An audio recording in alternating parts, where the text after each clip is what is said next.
एक समय की बात है, एक हरे भरे और जीवंत जंगल में हाथियों का एक समूह रहता था।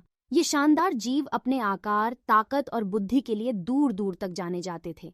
वे सौहार्दपूर्वक जंगल में घूमते थे, कहानियां साझा करते थे और एक दूसरे की देखभाल करते थे। उनमें एलारा नाम की एक बुद्धिमान बूढ़ी हथिनी भी थी, जो अपने सौम्य स्वभाव और गहन ज्ञान के लिए जानी जाती थी।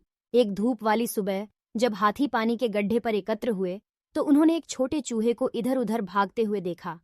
रेमी नाम का चूहा तेज तर्रार और जिज्ञासु था।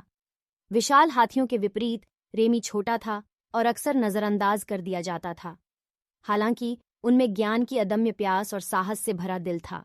रेमी ने हाथियों की बुद्धिमत्ता की प्रशंसा की और उनकी बातचीत का हिस्सा बनने की इच्छा जताई। उसने एक दिन एलारा से संपर्क किया और पूछा कि क्या वह उनके समूह में शामिल हो सकता है।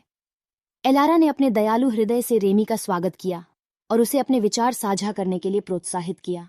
दूसरे हाथी अपने बीच चूहे को देखकर आश्चर्यचकित हुए, लेकिन उन्होंने भी उसे मौका दिया। जैसे जैसे समय बीतता गया, रेमी समूह के लिए एक मूल्यवान अतिरिक्त साबित हुआ। उन्होंने जमीनी स्तर की कहानियां, छोटे प्राणियों की कहानियां और उनके संघर्ष साझा किए।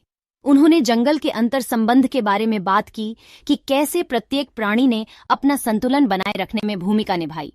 हाथी रेमी के अनूठे दृष्टिकोण से मोहित हो गए और अपने जंगल के घर को एक नई रोशनी में देखने लगे।